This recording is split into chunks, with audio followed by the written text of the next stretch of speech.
The outcome of World War II is at stake. Over 400 American and Japanese warships do battle at Leyte Gulf. It was the largest naval action in history. Japan is counting on a secret weapon the Americans know almost nothing about, except her name, Musashi. You'll find in the summer of 1944, the naval intelligence experts groping for an understanding of these huge ships. At 72,000 tons, she's the largest battleship ever built. She's not just 10% bigger than some of these other vessels, she's nearly double. Bristling with anti-aircraft batteries and massive 18-inch guns. You can't believe all the firepower that comes up at one time. Her builders boast she's unsinkable. Yet, in her first major fight, this super battleship is sent crashing to the ocean floor. But mysteries have always surrounded Musashi. Now, Americans and Japanese researchers are joining forces to unlock her most stubborn secrets. This front part is where flooding is taking place. Why did an unsinkable giant go down so fast? Was it overwhelming American air power? Or a fatal design flaw that sent nearly 1,000 Japanese sailors to their death? Hundreds of people are crying for help in horrified voices as they were all sucked into the waves. To unravel the mysteries of Musashi, the missing giant must first be found.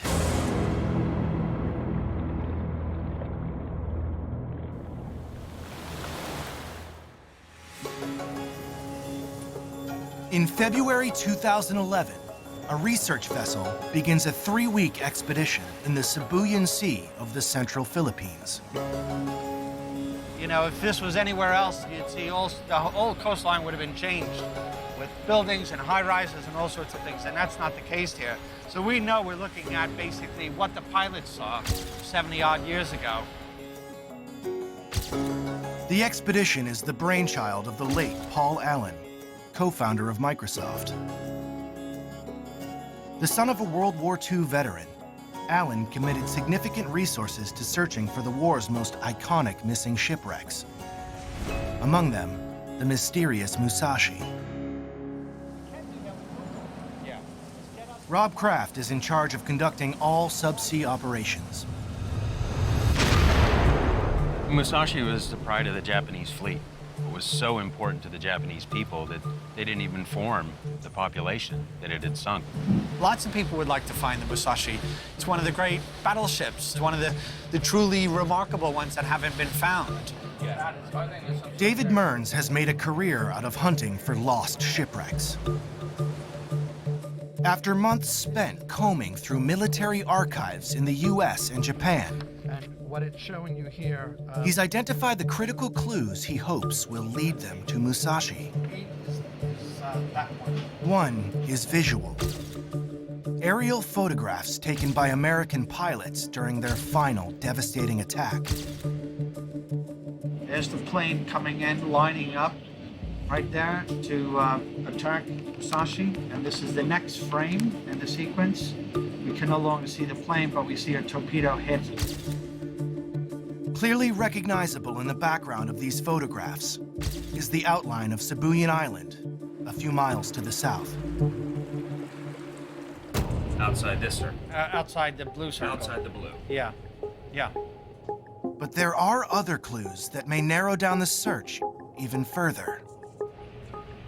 And the most important one came from one of the destroyers, a Japanese destroyer that was ordered to stand by Musashi.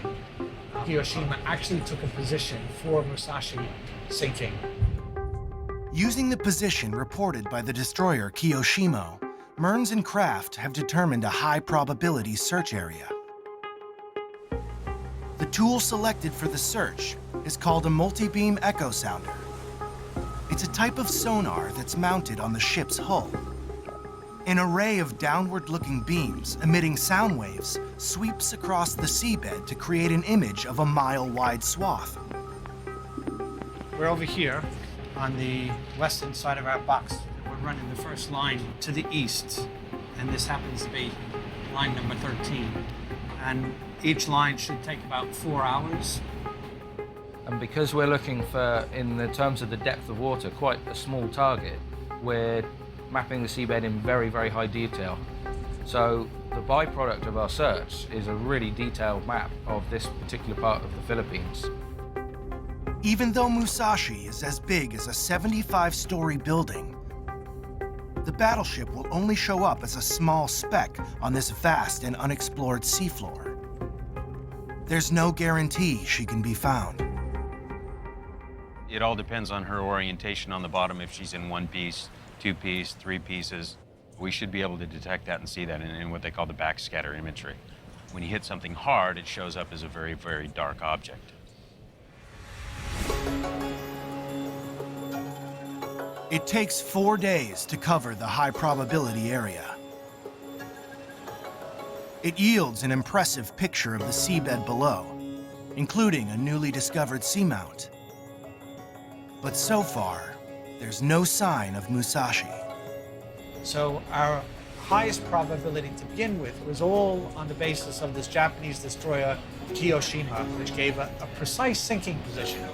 It's now very clear that that position wasn't as accurate as I had hoped. And because of that, we're now having to expand the search. Their focus shifts to the second, albeit less precise clue. That's a foul. The aerial photographs taken by the American planes attacking Musashi. I mean, I think if we go down here, we're gonna be able to get a better feel. Yeah. This cardboard box, which has the same field of view as the camera the airmen used, allows Mearns to get a close approximation of what they saw. Musashi would be about 2 kilometers closer to the island from here when these photographs are taken, and she sinks 4 hours later. With the evidence gleaned from the photos, they plot a new series of sonar runs. That's what we've covered, that red line there. Right. Anywhere outside of that she could be. I would almost bias it further to the west, because in that photograph, she's clearly heading westerly as opposed to north. But the clock is ticking. The expedition only has 2 weeks left to find the mystery ship. Musashi was first conceived in the 1930s, a time when Japan's efforts to expand its territory and influence in Asia and the Pacific were increasingly blocked by its former ally, the United States. Japanese national prestige had been dealt an insult by the Washington Naval Treaty. Just to put it in numbers, the treaty created circumstances where for every 100 United States warships that are built, the Japanese are permitted 60. It created a future in which the Japanese Imperial Navy was going to be numerically inferior to the United States Navy. In response, a powerful faction begins advocating for a different strategy. Japan at the time had neither the resources nor the budget to build a large number of battleships to fight against the US. So they decided to counter quantity with quality. That was the idea they came up with. Quality meant constructing giant battleships that could overcome the enemy's larger numbers. The new battleship was called the Yamato class after its prototype. To win public support, this Navy handbook likens it to a powerful figure in a popular movie of the time.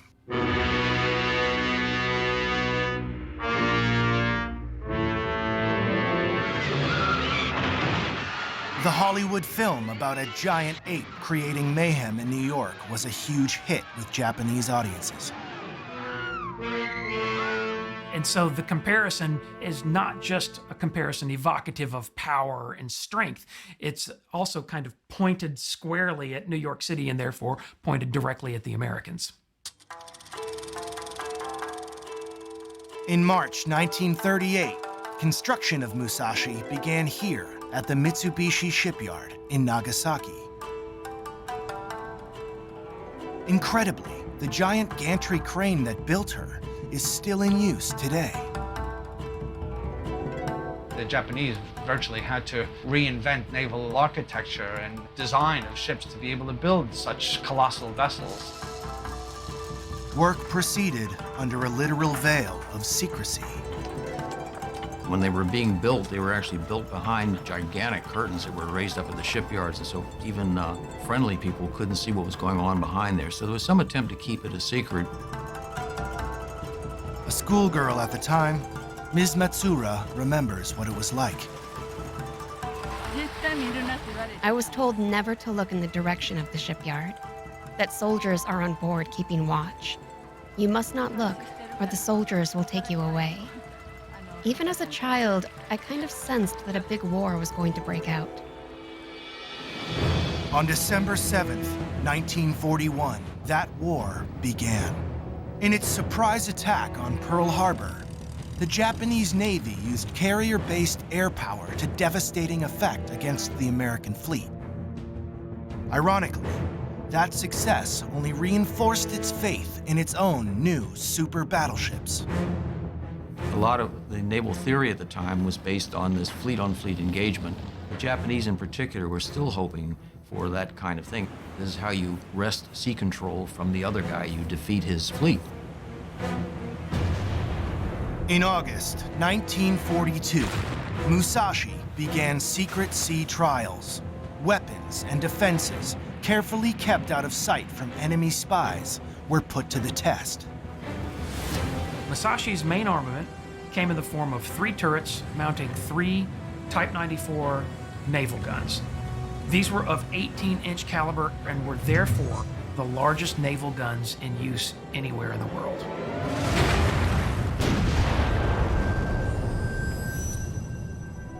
To defend herself, Musashi was shielded by the heaviest armor ever used on a ship's hull. The high-grade steel came from low-phosphorus iron secretly mined in Japanese-occupied Manchuria.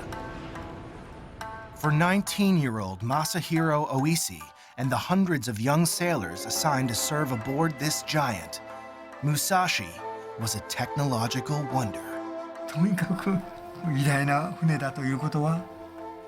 We never thought for a second that Musashi would sink and people would die. We believed that such a giant ship could not be taken down. To them, she was the King Kong of the sea.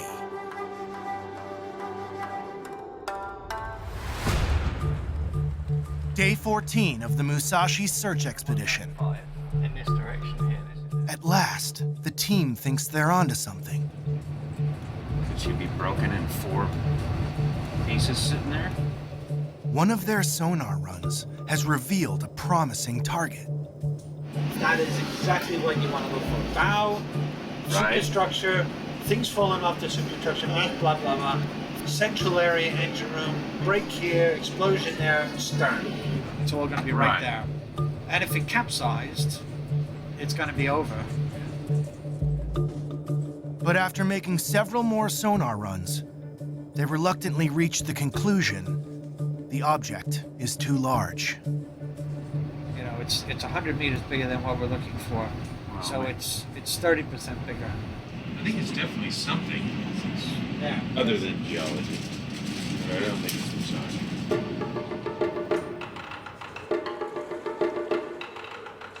After 3 weeks, the expedition is out of time. The research vessel must return to port.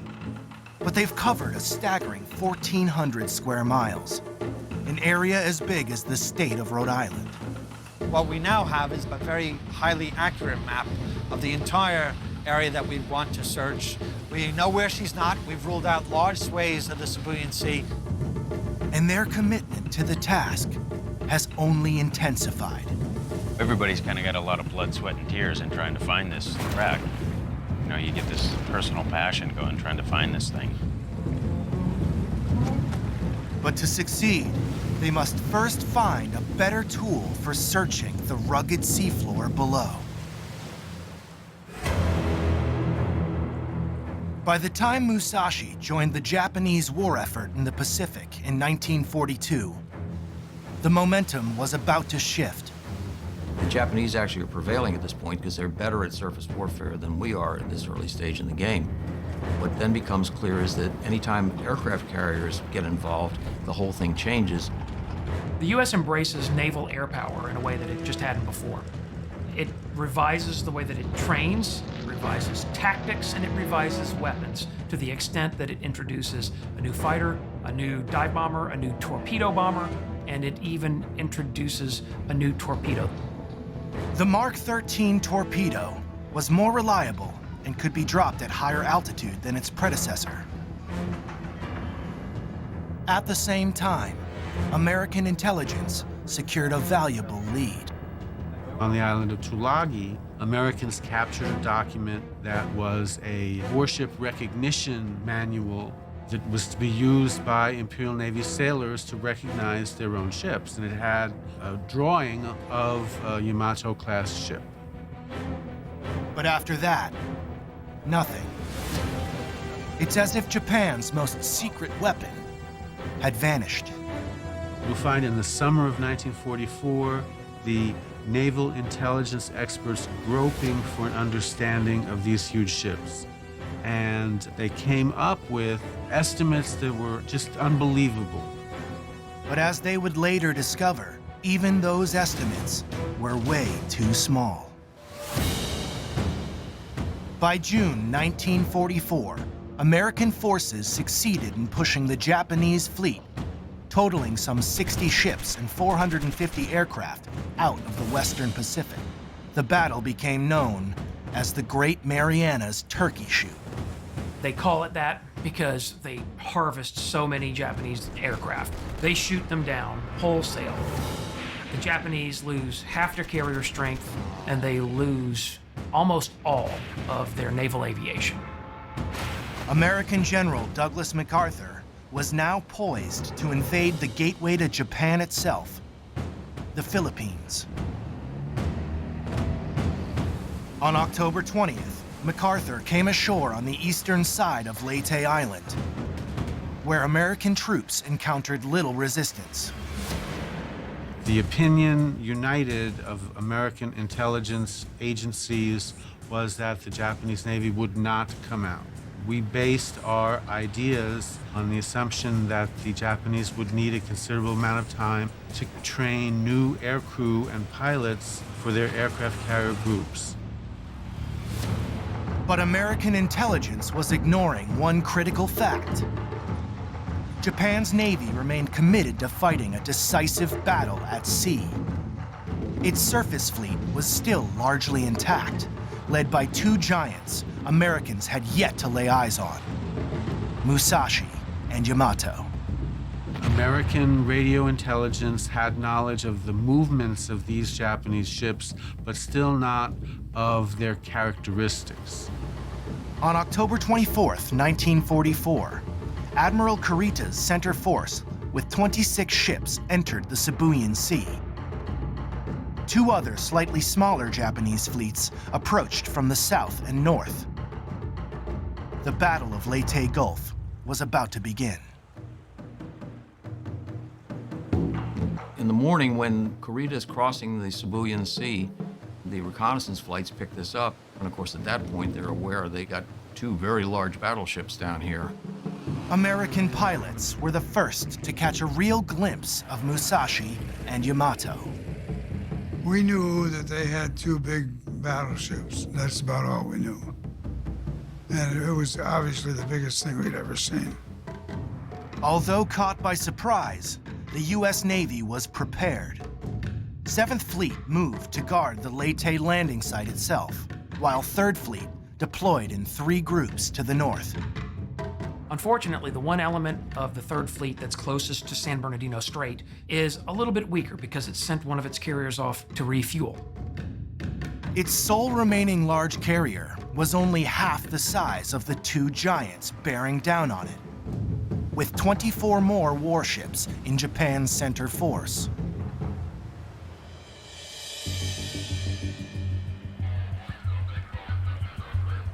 In late February 2015, Rob Kraft and David Mearns renew their search for Musashi. Since they were last here, they've found the perfect tool for the difficult task ahead. It's now installed aboard the expedition yacht Octopus, equipped with state-of-the-art deep-sea equipment. Their key search tool is still so new, it's rarely been used in the deep ocean. AUV is an autonomous underwater vehicle. Our AUV is capable of diving down to 1,500 meters. It takes with it a side-scan sonar system that looks out on the sides and provides us an image of things that may be lying on the seafloor. Its survey route is selected based on the bathymetric map that systems engineer Wayne Sadowski compiled during the 2011 expedition. This map is of basically the subsea volcano that we're seeing. And so using this map, we then program the autonomous vehicle. Traveling 2/3 of a mile down and a few hundred feet above the ocean floor, the AUV maps the terrain. But distinguishing a man-made object among the rugged volcanic outcrops is challenging. Because the lava rock is as reflective as the acoustic waves are that we use to bounce off the metal of the Musashi. After 18 hours, the AUV returns to the surface and is brought on board to download the data. Everybody had a go at looking at the side-scan information. Everybody, what do you see? Oh, it's something shiny there. That's a rock. No, that's a rock. No, that's something. No, that's a rock. The first AUV survey yields nothing, as does the second. And I'll tell you that up to that point, we were starting to second-guess ourselves. We had searched a large portion of the primary search area, and we weren't finding what we had hoped to find. On the third run, they finally see something. Generally, when you're finding a wreck, it's either happening instantaneously, but in this one, it was a bit of a slow burner because the sonar image didn't sort of shout out, this is Musashi, this is where I sank. It was more of, there was an indication something was there. Okay, you're fully in the water. That's a safe heading. For a closer look, they launch a remotely operated vehicle, or ROV. It's smaller than a Volkswagen Bug, but it's still quite substantial. And it's on a cable as well. But in that cable, it has power conductors and fiber, and through that, we get to watch our HD camera that's on the end of the tether. It will take the ROV an hour to reach the ocean floor, almost a mile below. Plenty of time to wonder if at last, they're going to set eyes on Musashi. On the morning of October 24th, 1944, the skies over the Sibuyan Sea were filled with over 40 American warplanes. The U.S. naval aircraft that oppose the Japanese center force in the Sibuyan Sea consists of the Hellcat fighter, the Helldiver dive bomber, and the Avenger torpedo bomber. The fighters led the way with strafing runs. You're going to go after the battleships because they are the biggest target. They can do the most damage to you, therefore you want to take them out. But the Japanese gunners were ready. Unleashing a hail of fire from Musashi's 100 anti-aircraft guns.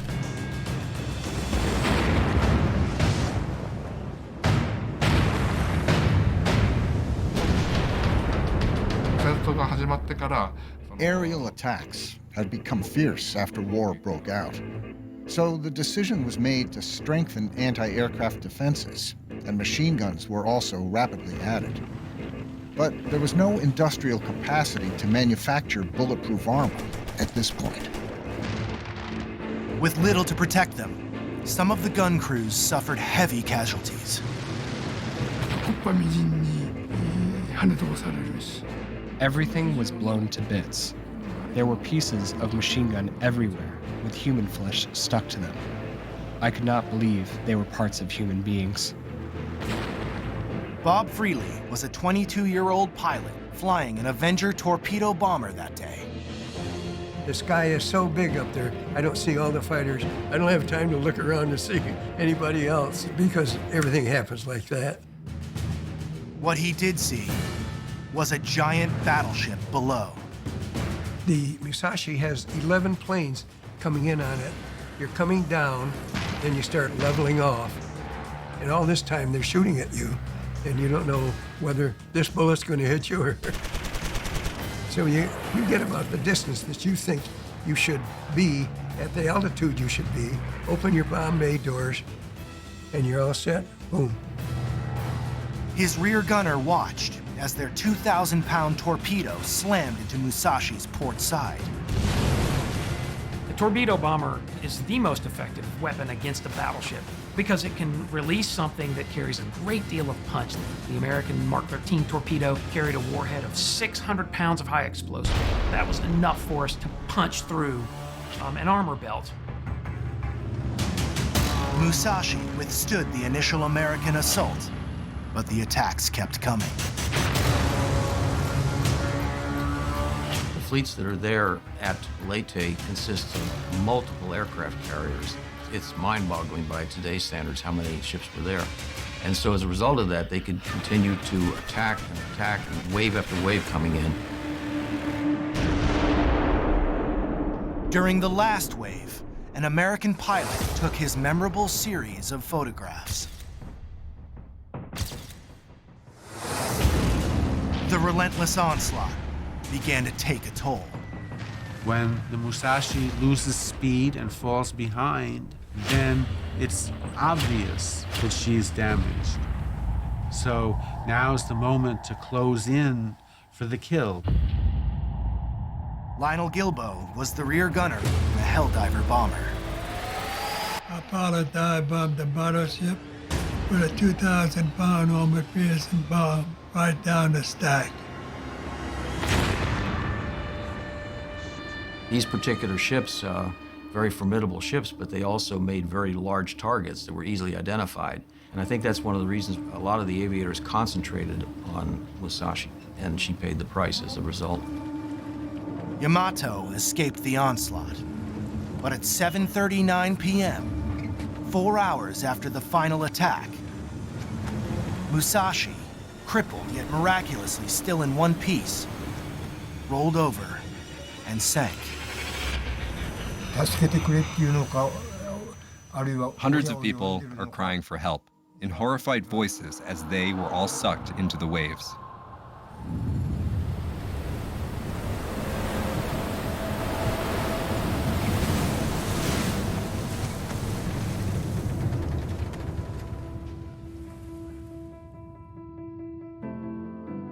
In the pitch darkness of the deep sea, the ROV pilot carefully maneuvers his vehicle.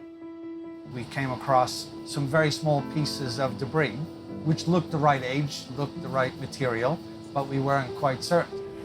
Everybody was pretty much running on adrenaline at that time. It was very exciting. The ROV moves slowly through this unfamiliar landscape. It took about, I guess, a half hour or 45 minutes before we started getting into the heavier debris, and then it became more and more obvious. And you see them, right? There's 3 characters right there, I think. That's Japanese. It's a Japanese warship. The minute we found the valve that had the kanji writing on it, it was like, okay, this is Japanese. Now all we have to do is prove that it's the Musashi.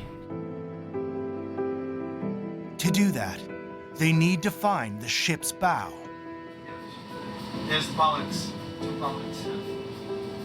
We're not too far away. It'll be above the Gaskin cable. Something's there. It's there. The gold paint is gone, but the outline of the Imperial Japanese flower emblem is still there. As soon as we found the chrysanthemum on the bow, we knew what we were looking at. That's proof positive. There wasn't the kind of, jumping up and shouting for joy that I've experienced in the past. It was sort of a quiet relief that we had finally done it. At long last, Musashi is found, but a new and still more intriguing mystery is about to emerge. Over the next week, the search team explores the wreck of the super battleship. Some shelves on the top. See, there's another one of the mounts for a light or a... 70 years after she disappeared, they're compiling the first detailed picture of a lost technological marvel. Because there are no drawings for this ship, and there's only a handful of photographs, so we're the first people really to document what she looks like. They also find signs of those who sailed her. A shoe, a helmet, and something unexpected on a warship. What? That's film. That is a film strip. It's not just a metal ship, these are crew that served in it, and some obviously died on the site as well, so it's important to document that.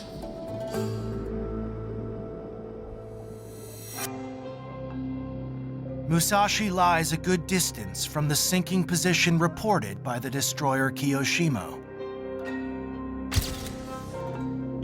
But that's not the only reason she was so hard to find. The Musashi is literally on the side of a volcano. And if you've hiked up a volcano before, you know there's great big huge rocks and outcroppings and boulders, and so it's hidden inside the geology.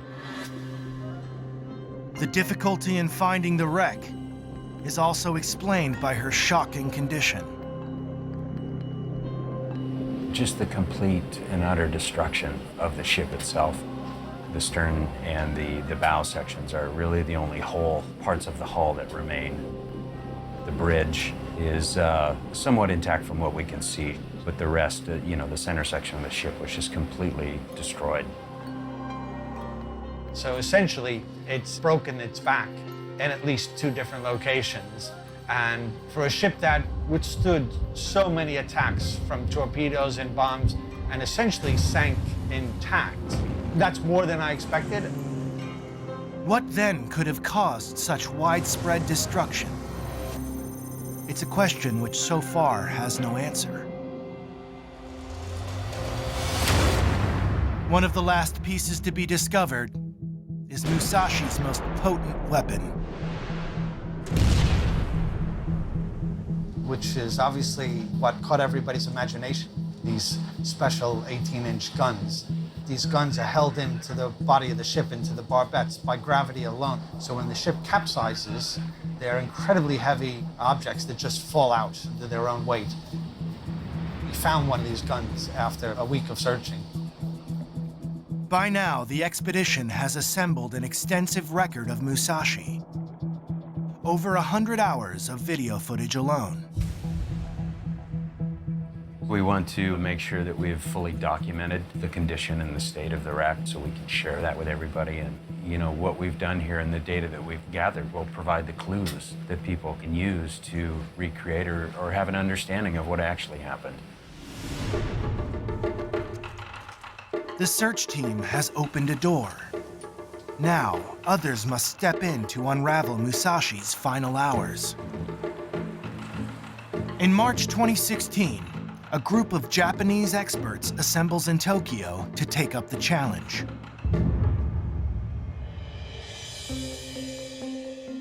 To help them, the Japanese broadcaster NHK has created a valuable tool. Like pieces of a gigantic puzzle, it's taken the hours of digital images gathered by the search expedition, painstakingly piecing them back together, and creating a unique 3D model of the wreck.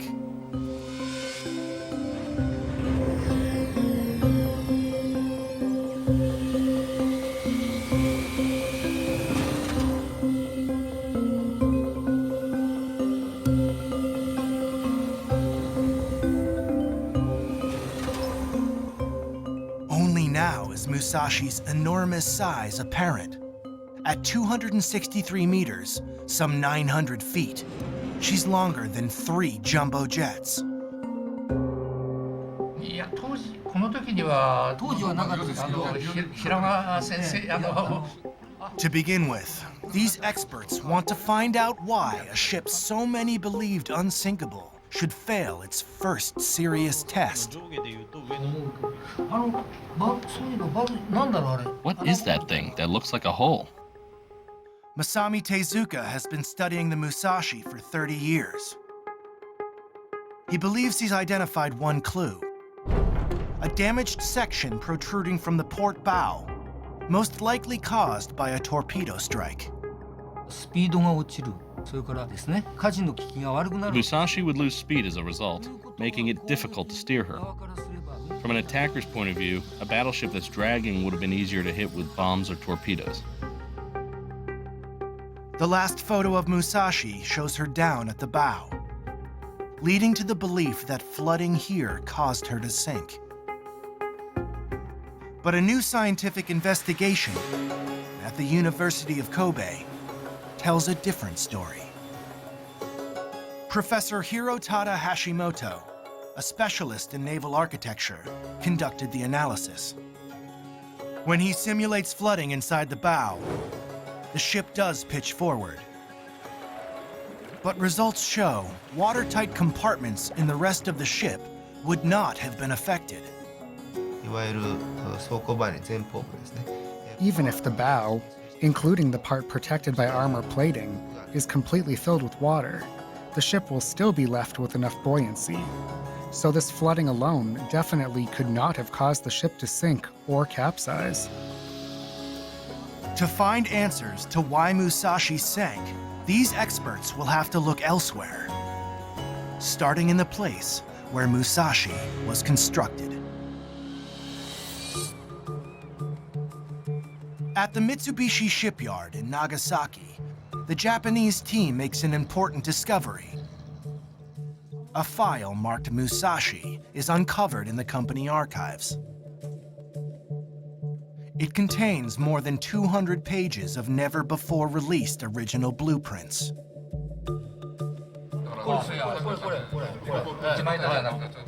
By comparing images of the scattered pieces of the wreck with the blueprint, the team is able to identify them. A pump, a boiler, all parts protected by the heavy steel armor intended to make Musashi unsinkable. So the biggest question is, where did the armor go? In the high-resolution sonar image of the debris field, one structure attracts their attention. Examining video footage from the area, they discover a 90-foot piece of steel. It looks like part of the missing armor. When they match it up to the 3D model, they find it comes from the hull on the port side. But how did it come loose? Musashi's armor belt was so thick that everyone felt very confident on board the ship that they could stand up to the punishment of any weapon that could be thrown at it. But whereas ships making use of thinner plate could be welded, Musashi's armor could not be welded. It was simply too thick. And so they turned back to the 19th century and simply hot riveted the plates together. A company that took part in riveting the armor for Musashi is still operating in Osaka. Two workers recreate the technique used at the time to join these two pieces of armor plate.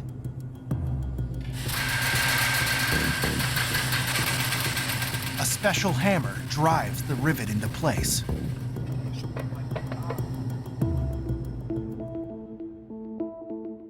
Japanese sailors assigned to Musashi had great confidence in the ship.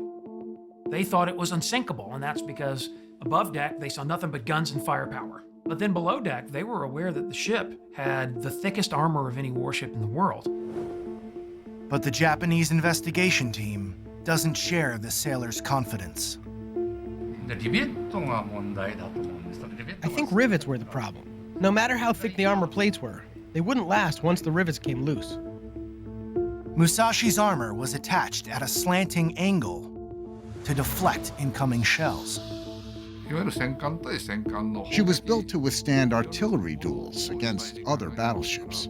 But instead, she was hit by torpedoes and aerial bombs, which weren't weapons she expected to face when she was designed. If a torpedo from an attacking aircraft struck a joint in the armor plate, it could cause rivets to fail and seawater to begin to seep in. So how did this apparent vulnerability to torpedo strikes go unnoticed?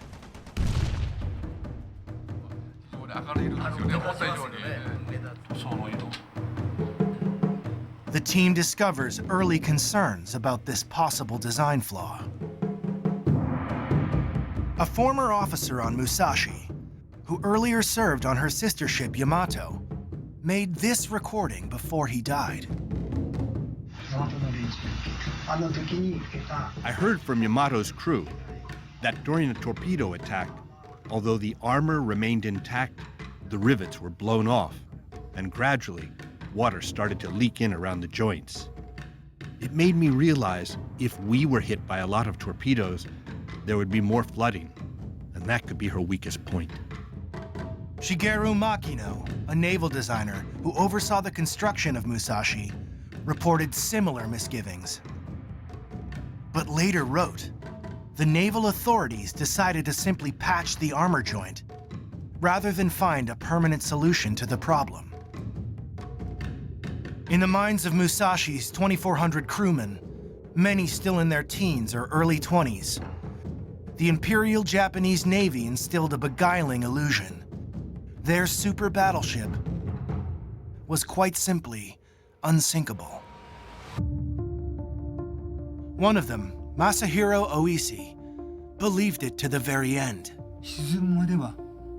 Right up till the moment it sank, I didn't think it could happen. The Musashi wouldn't even budge an inch with a torpedo or two striking her.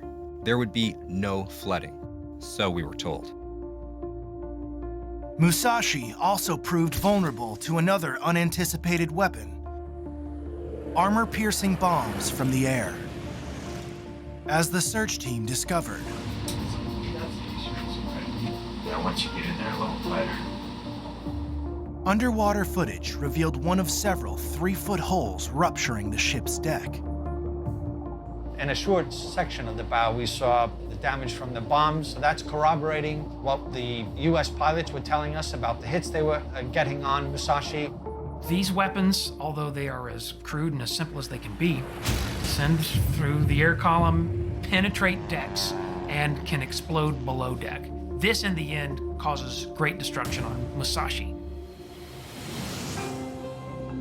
Now, thanks to the 3D model of the wreck, the full extent of that destruction can be seen, especially up on the bridge, where the captain and many of his officers were stationed.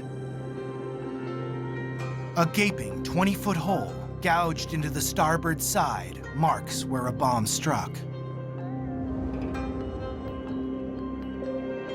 One crew member up here miraculously survived. Kenji Atsuka remembers what happened.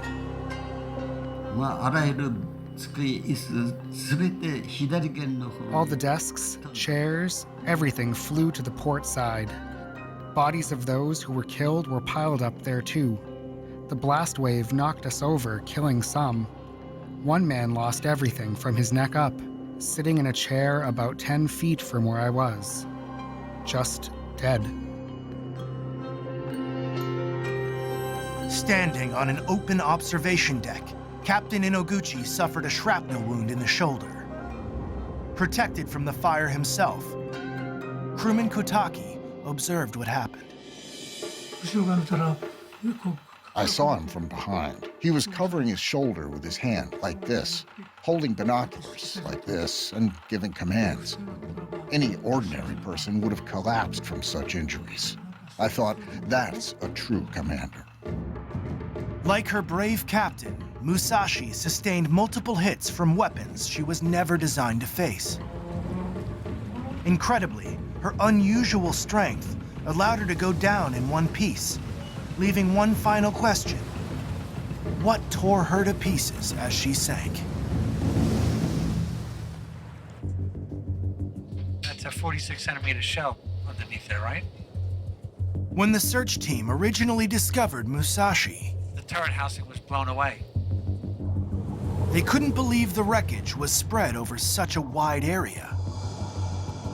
A square kilometer, more than half a square mile. Most of the shipwrecks that I've done are in deeper water than this, and we're seeing debris fields of 300 meters, 400 meters. So to see one twice or three times that size is really telling me that not only are we dealing with a large ship, but a large ship that has been blown apart. How does a ship that left the surface intact now lie shattered over the ocean floor? The Japanese team is determined to find an answer to this final mystery of Musashi. I'm not sure if it came from a boiler or something else, but is it possible this damage was caused by steam exploding? One member doesn't think so. Masatake Yoshida has been studying explosives for over 30 years. He believes something else tore Musashi apart. I can't think of any explanation besides a gunpowder explosion. If an explosion like that occurred, her internal parts would have shattered into many pieces. But where did this massive explosion take place? One piece of debris in particular has caught Yoshida's attention. Although mangled almost beyond recognition, it's part of the magazine, holding the shells for one of Musashi's main guns.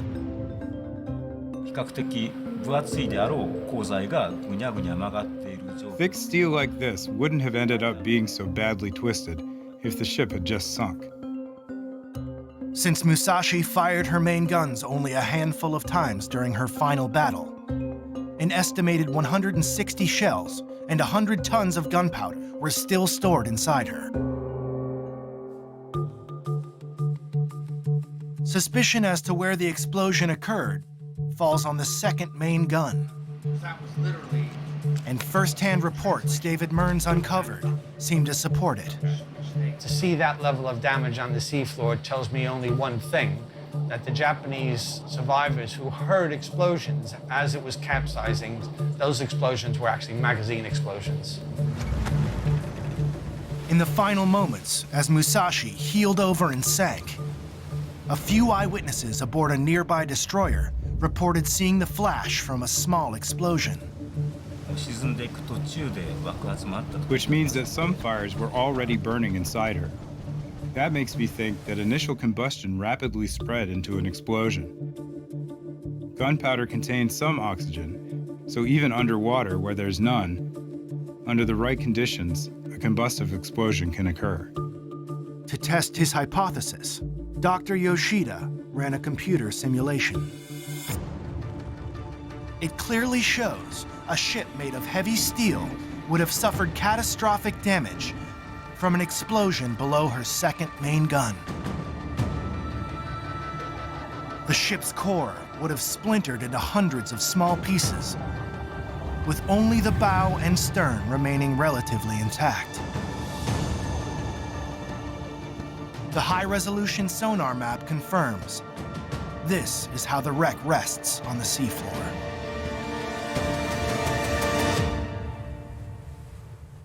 David Mearns believes other factors also contributed to the massive damage sustained by Musashi.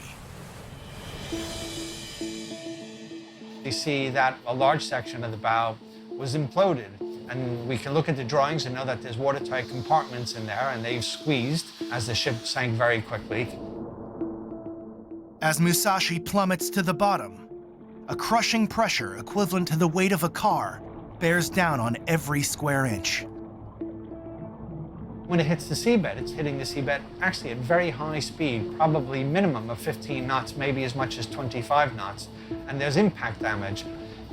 And all of this was evident in one section of the bow. Somewhere in Musashi's twisted remains lies her captain, Toshihira Inoguchi. He went down with his ship after handing over his final report. In it, he wrote, I am truly glad that the other battleships suffered almost no damage. and I feel some consolation in thinking that Musashi was able to assume the role of a victim.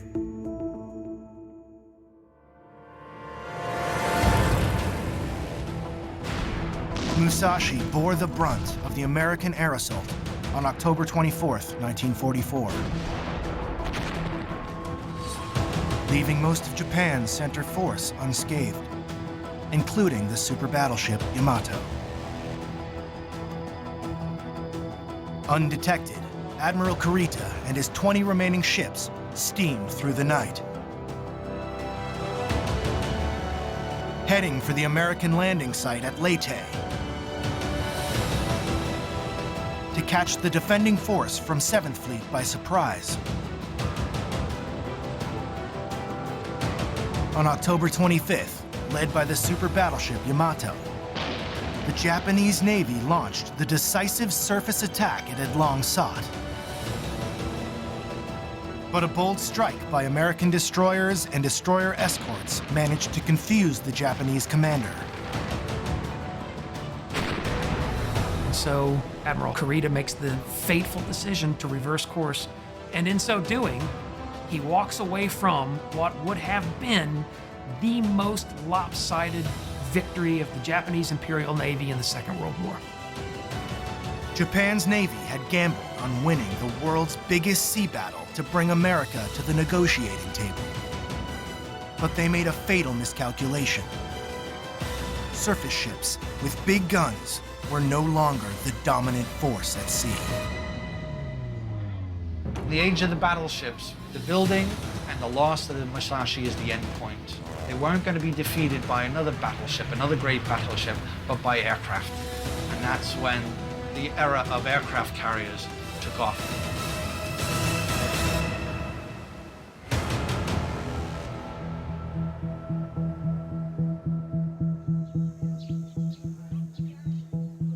On October 24th, 2016, at Yasukuni Shrine in Tokyo, surviving crew members from Musashi gather to remember their lost comrades.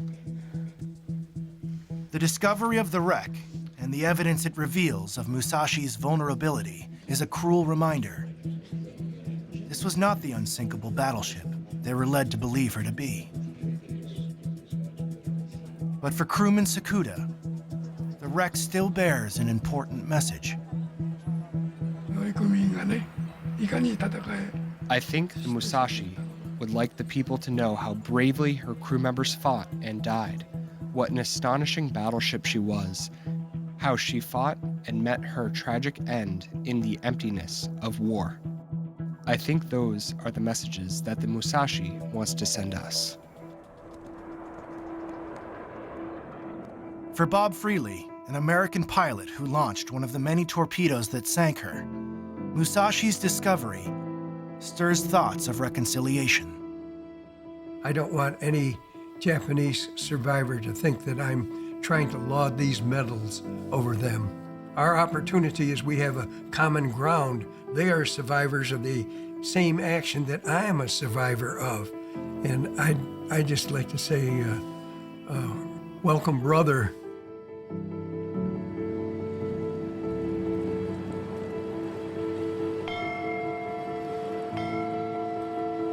Going down of the sun, and in the morning, we will remember them.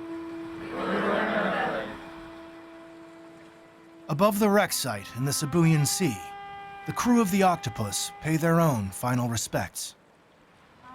It is a war grave. You know, we as sailors and seafarers ourselves, we have a lot of respect for what happened here. Instead of warplanes, they launch a flight of paper cranes. Symbol of the peace that has endured for 3/4 of a century between once bitter enemies of World War II.